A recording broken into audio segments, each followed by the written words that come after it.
Alrighty, so this is the final News of the Week episode I'm doing on a Saturday because this is the last weekend where we're not going to have any MLS or Leeds Cup action because the MLS 2024 regular season starts next weekend. Well, technically, it starts on Wednesday between Inter Miami versus RSL, but the first full weekend's action doesn't start until next weekend, and that's going to take us all the way into October and into the playoffs and beyond. That basically I just have no time in terms of me doing news of the week episode, and you already know that I only do news of the week episode on the weekend when we get to the off season because that's when we have a lot of transfer that is happening during the MLS calendar. But that being said, there were definitely still more signings as the season is about to begin.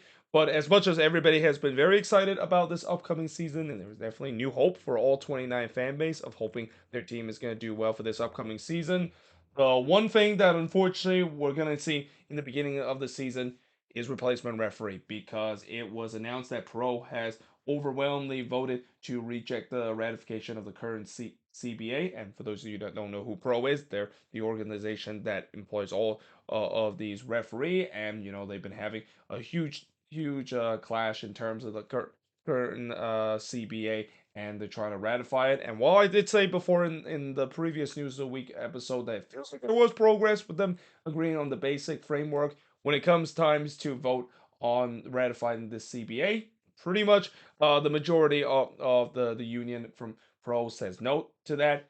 And now it seems like we're going to start the season with the replacement referee, similar to what we saw in I believe the 2013 season in the NFL, where their referee was pretty much locked out because they couldn't agree on the CBA and they had to start with replacement referee. And as we all know, that did not go so well at all, to a point where it led to the infamous Fail Mary moment. And I wonder what's going to happen with this season and what kind of Fail Mary moment that is going to lead to a point where it feels like Pro has no choice but let these referee back in. Because yeah, I mean, this is the thing I've said in previous season, and I feel like this season it's going to happen even more. Where I always hate that every single season we always have a bad refereeing decision that can really alter a team season, or can really alter the fact that it's a difference between them getting all 3 points or getting a point or even getting nothing out of the game. But it feels like it's not only going to happen again this upcoming season,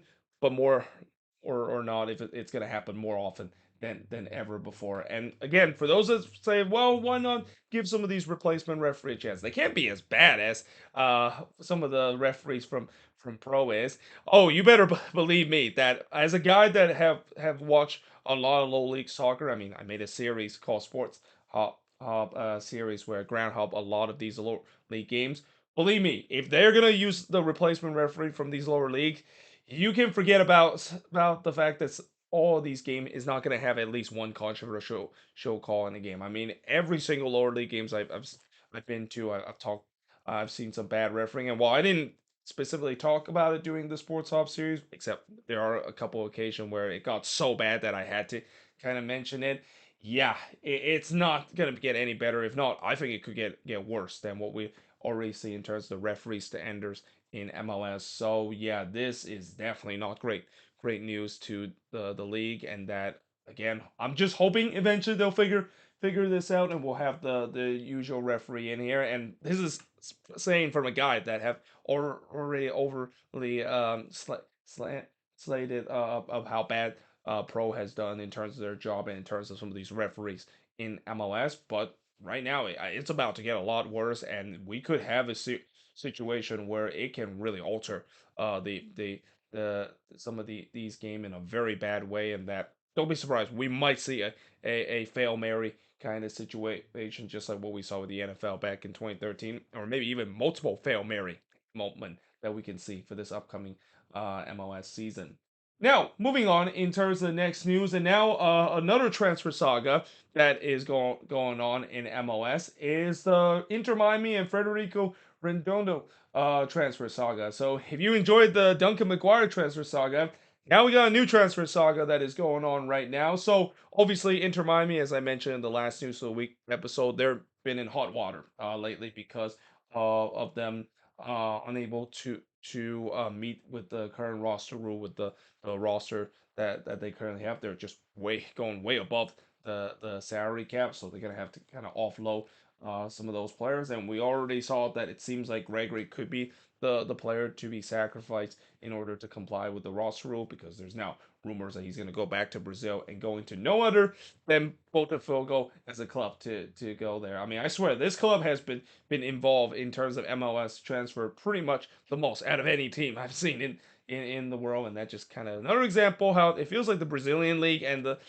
MLS league is having a partnership this offseason, because there's just been so many outbound and incoming transfer from both the Brazilian league and MLS. But yeah, it seems like Inter Miami is basically arguing the fact that, well, this isn't really fair. The fact that we are forced to only able to offer $5 million to Argentino Jr. for Federico Redondo, and unable to meet the $8 million compliance, because under the current rule of MLS, there is a rule that stated that if you want to replace a player that is under season ending in or suffer a season ending injury, as we see the case with Facundo Farias, the transfer that you can offer to that replacement player cannot exceed the transfer that you offer to the guy that is currently on a season-ending injury. So in the case of Facundo Ferreras, he was bought for $5 million, and Inter Miami cannot pay more than $5 million to get Federico Redondo. Now, I will say this. There are certain rule that says that doesn't apply when it comes to DP players and also U22 initiative, and it feels like this is a U22 initiative signing. So this is where it gets really tricky in terms of this rule, and depending on how you define it. I will say that when you look at this, and really, in my opinion, I can see there's both parties that's kind of at fault for this. I mean, for Inter Miami, they probably should have known that this rule basically existed, and also, with the roster being just jam packing over the salary cap, something tells me they did not do a good job in terms of calculating the amount that they're spending, and especially the amount that they're giving to their players, similar to what we saw with the Blaise Matuidi situation a couple of years ago. But on the other hand, it's kind of in the MLS way where this rule. There's pros and cons of this rule. The pros, of course, of this rule is there's a reason why they want to keep this rule where teams cannot spend more on a replacement player to a season-ending injury player, because teams are gonna just use this rule and just gonna exploit this rule by saying, okay, a player is done for the season, so that means that we can get better by signing another player. But then on the other hand, of course, the argument to that is it really restrict in terms of what kind of player that you need to sign, and not to mention, again, going back to the whole U22 initiative kind of thing and the DP kind of thing where it's not applied. This is where it gets kind of murky of, well, yeah, I mean, how does that work out? Or actually, I say that the U22 initiative is kind of excluded in terms of the rule that you have to spend the same amount uh or spend the same amount or a little bit less to the player that you're trying to replace on a season ending injury list. But in reality, I've heard there's even some people said that that's not really exactly true, and there's certain other rules that says that.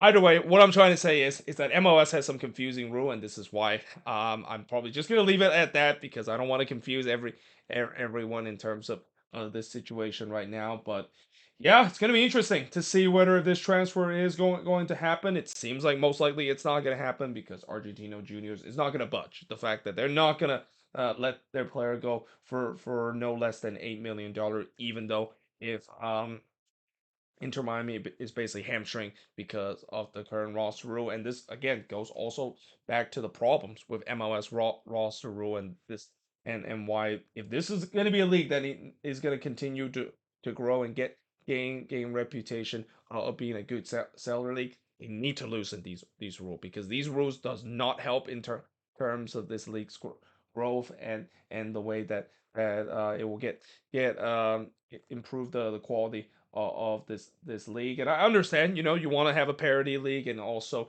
you want to please all of the owners. And I know there are certain owners that don't want to increase the roster rule because they want to keep parity the alive in MLS. But there's a point where it's about keeping parity, but also you want to grow the league. And I feel like with the current roster rule that is going on right now, and especially from what I said before, with the way that they did not really increase the roster space or even increase the amount that teams can span or even the salary cap.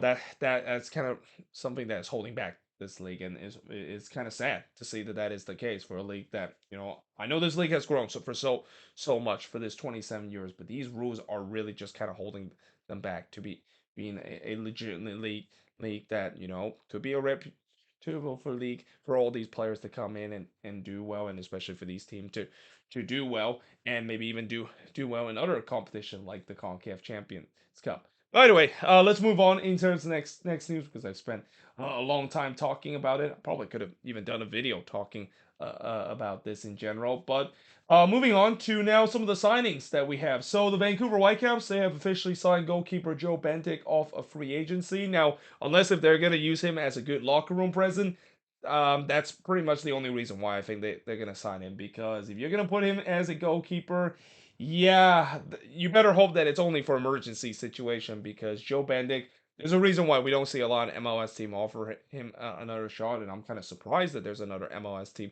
offer him another shot because statistically he was the worst goalkeeper in the league in all category, and that if they decided to get Joe Bendik, I think they might as well just kept Thomas Hassel in the first place. And Thomas Hassel, I know I'm always a big believer in him, and it's kind of sad that his insanity run kind of came to an end for the Whitecaps. But if you're gonna sign a guy that, while he does bring some good locker room presence, when it comes to on the pitch, yeah, that's a lot to let desire. I mean, you could just ask Philadelphia Union fans of how they feel about Joe Bendik coming in and how disastrous it was when he was in goal for the Union.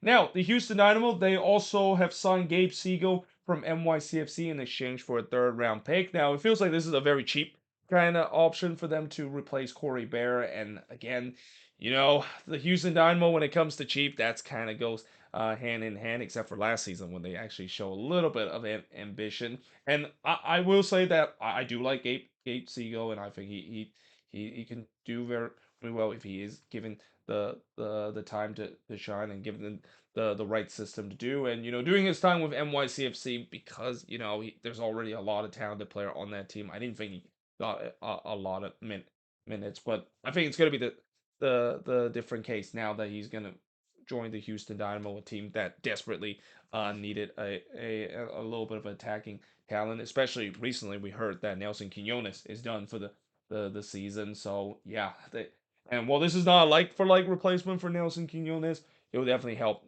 their attack, and it will definitely at least give some Dynamo fans maybe some hope that things are going to be just as good as last year. Because right now, the way that I look at how their off-season moves have made, I mean, not only they didn't really do anything to change or improve the team, but maybe they have gone a lot worse compared to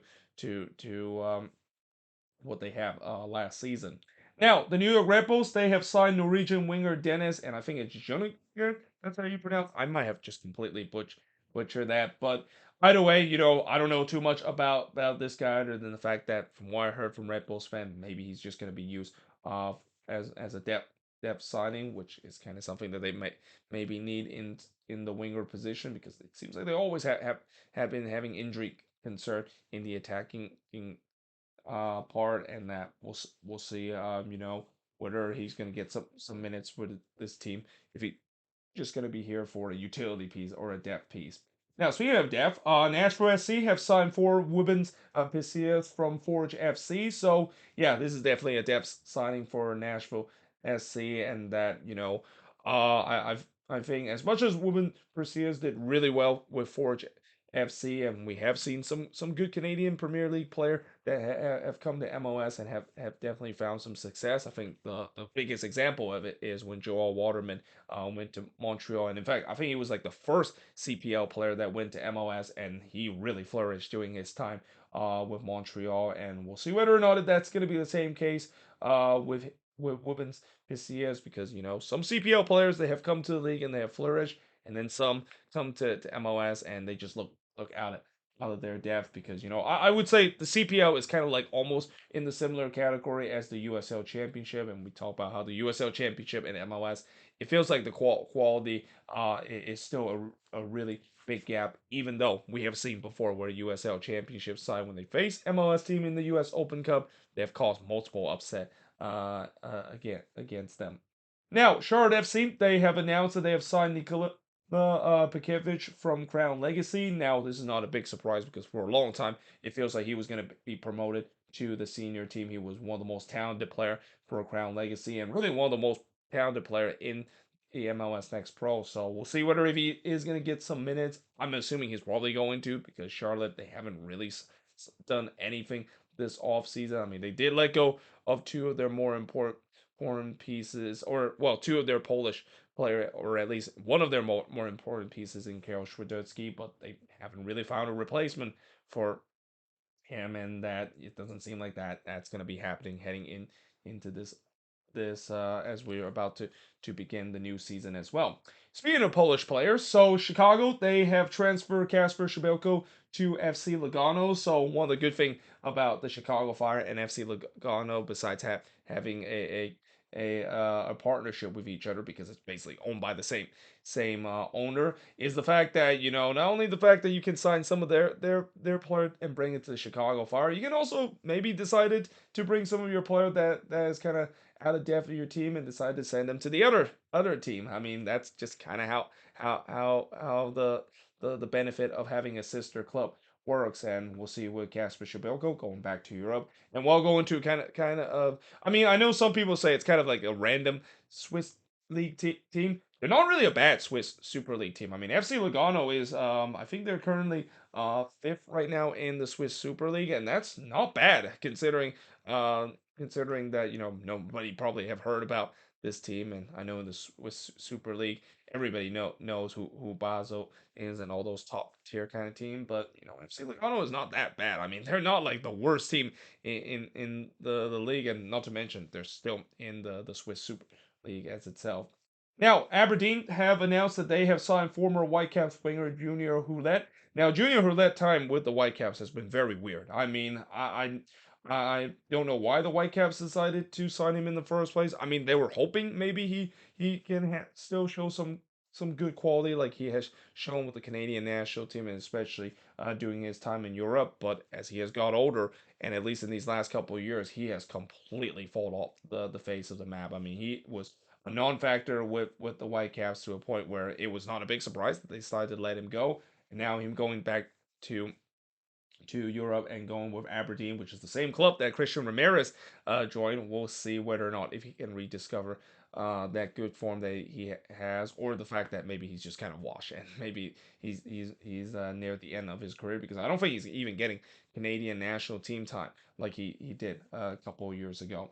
Now, the Philadelphia Union they have officially loaned Brendan Craig to El Paso Locomotive. So again, this is another guy where it was kind of confusing the fact that when he was loaned to Austin FC, and remember how when Austin got Brendan Craig, I thought this was going to be a great move for not only Brendan Craig but also for Austin FC that desperately needed some defensive depth, and yet they didn't play him. I mean, I don't know why they didn't play him. I don't know why Josh Wolf decided to not rate him and play him at all. And it's now getting to a point where Brandon Craig was a guy that come out with on a very talented Union Academy, and they thought that he was going to be the next best thing, and maybe the next Mark McKenzie for this Union team, and that just have not been the case. Now, part of that is due to the fact that he hasn't been getting the playing time during his time with the Union, and it's not a big surprise because when you look at that back line for the Union, it's hard to crack into that back line when you have two regulars in Glesnes and Jake Elliott in that regular oh, not Jake Elliott, Jack Elliott, and that got the wrong name there, but yeah, Jack Elliott being there in the strong center back partnership. But again, when he moved to Austin, I thought that was the opportunity for him to shine, especially with Austin just being so depleted on the defensive front. So we'll see whether or not if he gets more minutes now that he's been joining a USL Championship side. I mean, I'm assuming that that has to be the case. I mean, it's sad to see that he was a guy that there was a lot of people saying that he could do very well, and maybe even could borderline be on the U.S. men's national team, and that's just have not been the case whatsoever the last couple of years.